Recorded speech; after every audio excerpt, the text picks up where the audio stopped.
Hello everyone, welcome to Edujesty. So जैसा आप video में देख सकते हैं, there are three topics: idealism, realism and naturalism. So being a teacher और being in a teaching profession, ये तीनों ही बहुत इंपॉर्टेंट हैं। ये क्या है बच्चे? These are the philosophies, these are philosophies जो हमें पढ़ाने के टाइम पे बहुत काम आती है। तो ये सब हम बहुत ही क्विकली सीखेंगे, आइडियलिज्म, रियलिज्म और नेचुरलिज्म। ठीक है, और देखेंगे कि ये जो एजुकेशन और टीचिंग स्टाइल में कैसे नजर आती है। साथ में मैं ना आज आपको अपने क्लासरूम से रियल एग्जांपल भी बताऊंगी, जिससे आपको प्रैक्टिकली समझ आ जाए। ठीक है, चलो शुरू करते हैं। So at first we have idealism. अब आइडियलिज्म के आगे क्या लिखा हुआ है? The world of ideas and mind. ठीक है, एक्चुअल में क्या होता है? आइडियलिज्म क्या कहता है कि इसकी जो असली रियलिटी हमारी ना आइडियाज और स्पिरिट में है। ठीक है, जो रियलिटी होती है वो हमारे आइडियाज और स्पिरिट में होती है, ना कि सिर्फ फिजिकल वर्ल्ड में। मतलब आपके आसपास जो देख रहे हो ना, जरूरी नहीं कि वो बिल्कुल सच है। नो, सच्चाई किस में होती है? हमारे अंदर भी होती है, हमारे दिमाग में होती है, आइडियाज में होती है, स्पिरिट में होती है। तो प्लेटो ये बोलते हैं, किसने बोला आइडियलिज्म किसने दिया बच्चे? प्लेटो ने। ठीक है, प्लेटो ने कहा है कि दुनिया है परफेक्ट फॉर्म्स और imperfect form in material world की। ठीक है, अब एजुकेशन से, एजुकेशन में आइडियलिज्म का मतलब है कैरेक्टर बिल्ड और ट्रुथ और मोरल वैल्यूज पर ध्यान देना। समझ गए? अब मैं ना इसका एक एग्जांपल देती हूँ तो आपको ज्यादा अच्छे से समझ में आएगा। ठीक है, तो इसका एग्जांपल देखो। एक बार मैंने भी अपनी क्लास में ना बच्चों को महात्मा गांधी की एक बार कहानी सुनाई थी कि कैसे उन्होंने गलती मान ली थी। फिर बच्चों से पूछा कि सच्चाई क्यों जरूरी है। जैसे महात्मा गांधी की स्टोरी में क्या हुआ, उन्होंने अपनी गलती मान ली थी। तो मैंने पूछा कि बच्चों, तुम्हें क्या लगता है कि सच्चाई क्यों जरूरी है? तो इससे बच्चों की थिंकिंग डेवलप होती है कि क्या सही है और क्या गलत है। इस तरह से भी टीचर किताबों से ही नहीं बल्कि करेक्टर और वैल्यूज को भी बना सकते हैं। तो समझ आया ये आइडियलिज्म क्या होता है? समझ आया सबको idealism? Idealism post that reality is a fundamentally mental और स्पिरिचुअल नॉट मटेरियल। मतलब ये मेटेरियलिस्टिक वर्ल्ड को बिल्कुल भी नहीं मानते। ये बोलते हैं कि जो स्पिरिचुअल है और जो हमारा मेंटल वर्ल्ड है, यही हमें अच्छे से गाइड कर सकता है। और ये किसने ओरिजिनेट किया है? It's originated from Plato. इसके टू परफेक्ट फॉर्म्स हैं, perfect forms and imperfect is there imperfect material world. Imperfect वो किस चीज को मानता है कि जो हमारे सामने चीजें हैं वो क्या है? इम्परफेक्ट है।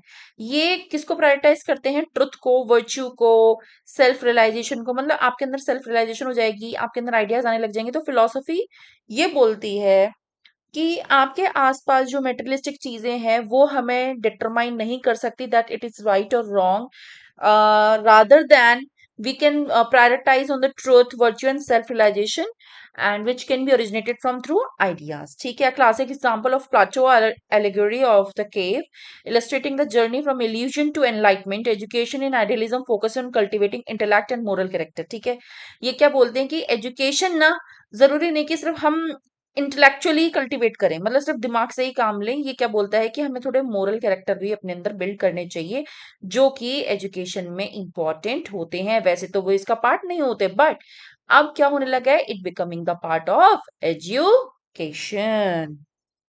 नेक्स्ट बच्चे इज रियलिज्म।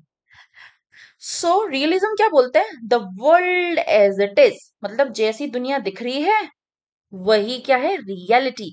अब रियलिज्म से समझ ही आ रहा होगा, रियलिज्म मतलब कि जो रियल में दिख रहा है आपके सामने जो है वही रियलिटी है, इसके बियॉन्ड कुछ भी रियलिटी नहीं है। और आइडियलिज्म क्या बोल रहा था कि नहीं, वो क्या बोल रहा था कि स्पिरिचुअली और मोरल वैल्यूज को ज्यादा फोकस कर रहा था। मतलब आपको अंदर से इंस्टिक्ट होनी चाहिए कि ये सही है गलत। मेटीरियल वर्ल्ड को वो नहीं मानता था। बट रियलिज्म क्या बोलता है कि नहीं, जो आपके सामने है, जो एग्जिस्ट करता है, वही रियलिटी है। इनफैक्ट ये गॉड को भी नहीं मानते कि गॉड थे भी कि नहीं, क्योंकि रियलिज्म क्या है कि जो दिखता है, reality exist independently of our perception and believes. ठीक है, it emphasise objective observation and presenting things as they truly are, मतलब वो जैसे हैं उनको वैसे के वैसे ही मानते हैं।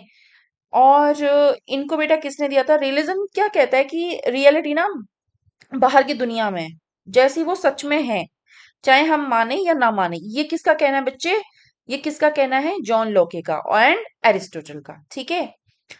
अब एजुकेशन में रियलिज्म का मतलब है प्रैक्टिकल नॉलेज और डिसिप्लिन। ये मानते हैं अगर हमारी एजुकेशन में प्रैक्टिकल नॉलेज होगी और डिसिप्लिन होगा तो रियलिज्म भी होगा, मतलब वही रियलिटी है। अब मैं आपको इसको एक एग्जांपल देती हूँ। जैसे मैंने अपने स्टूडेंट्स को ना प्लांट्स की रियल लीव्स दिखाई, सिर्फ डायग्राम नहीं दिखाया, उनको ना रियल लीफ दिखा दी, बल्कि उनको सच में छूकर भी देखने का मौका दिया कि स्टोमेटा क्या होता है, लीफ की सारे ब्रीफिंग दी। ये साइंस लैब में मैग्नेटिज्म प्रैक्टिकली करके दिखाया कि कंपास निडल कैसे मूव करता है। ठीक है। ये दो तरीके, मान लो मैंने एक प्रैक्टिकल करके दिखाया क्लासरूम में, तो इससे बच्चों को किताब के बजाय, मतलब बुकिश नॉलेज के बजाय, उनको क्या पता चला? रियलिटी, कि रियलिटी में क्या होता है एक्चुअल में। हम जो बुक्स में पढ़ते हैं कई बार वो रियलिटी में हम इम्प्लीमेंट ही नहीं कर पाते। तो ऐसी हमारी पढ़ाई होनी चाहिए, ऐसी हमारी एजुकेशन होनी चाहिए, और ऐसे हम खुद होने चाहिए जो रियलिटी में एग्जिस्ट करता हो। I hope this is clear to all. Next is naturalism. Naturalism क्या होता है बच्चे? Reality govern by nature and science. अब नेचुरलिज्म क्या बोलती है? चाहे वो चीज खराब हो, चाहे वो चीज अच्छी हो, वो सब चीज नेचर ही करता है, मतलब प्रकृति, मतलब हमारा वर्ल्ड। ठीक है। सो नेचुरलिज्म पूरी तरह रियलिटी, पूरी तरह नेचर और साइंटिफिक लॉ से गवर्न है। मतलब वो क्या मानता है? वो साइंस को ज्यादा मानता है, वो साइंटिफिक मेथड को ज्यादा मानता है कि जो चीज हो रही है वो नेचुरली हो रही है, इसमें हम सब कुछ नहीं कर सकते। It's the ultimate reality with what? With mind and spirit subordinate. Education में ना नेचुरलिज्म का मतलब है कि बच्चे को नेचर से, एक्सपीरियंस से सीखने देना। मतलब बच्चे को आप छोड़ दो, वो थ्रू एक्सपीरियंस से सीखेगा और वो नेचर से खुद से सीखेगा, रिफ्लेक्ट करेगा नेचुरलिस्टिक प्रिंसिपल्स को। ऐसी लर्निंग करवाता है कौन? जॉन डेवे। जॉन डेवे ने क्या दिया है? नेचुरलिज्म। वो किसको मानते थे? किस फिलोसफी के फॉलोवर थे? He was the follower of naturalism. कौन? जॉन डेवे। याद रहेगा। सो मैं इसका आपको एक एग्जांपल देती हूँ। मैंने बच्चों को गार्डन में ले जाकर सीड जर्मिनेट करवाई एक बार, एक प्रोजेक्ट करने को दिया था। बच्चों ने क्या किया? तो अब जब प्रोजेक्ट करेंगे तो बच्चे खुद सॉइल को फील करेंगे, वाटरिंग को करेंगे, प्लांट को ग्रो होता हुआ देखेंगे। तो बच्चों ने क्या देखा बेटे? नेचुरल, मतलब प्लांट कैसे ग्रो होता है, बजाय मैंने एक यूट्यूब वीडियो को दिखाने के बजाय उनको क्या किया? नेचुरल एक वीडियो, सॉरी एक उनको प्रोजेक्ट दिया जिसमें बच्चे क्या करें, क्या कर रहे हैं? प्लांट को ग्रो कर रहे हैं। ठीक है। तो इससे बच्चे पढ़ते नहीं बल्कि एक्सपीरियंस भी लेते हैं, इससे उनकी एक्सपीरियंशियल लर्निंग भी एनहेंस्ड होती है। I hope this is clear to all naturalism. चलो एक कंपैरिजन है छोटा सा। कंपैरिजन आइडियलिज्म क्या बोलता है कि ये माइंड, स्पिरिट और प्राइमरी क्या लेता है? इटरनल ट्रूथ एंड वैल्यूज, मतलब अपने वैल्यूज, माइंड, स्पिरिट, इसको वो क्या करता है? पहली प्रायोरिटी दे रहा है। और भगवान की, गॉड की एग्जिस्टेंस को भी ये मानता है आइडियलिज्म। रियलिज्म क्या बोलता है कि फिजिकल वर्ल्ड में जो भी चीजें हमारे नॉलेज थ्रू सेंसेस, मतलब जो भी हम देख रहे हैं, जो भी चीजें एग्जिस्ट करती हैं और ये गॉड को भी नहीं मानते, तो वो क्या है? रियलिज्म, मतलब रियलिटी को मानते हैं।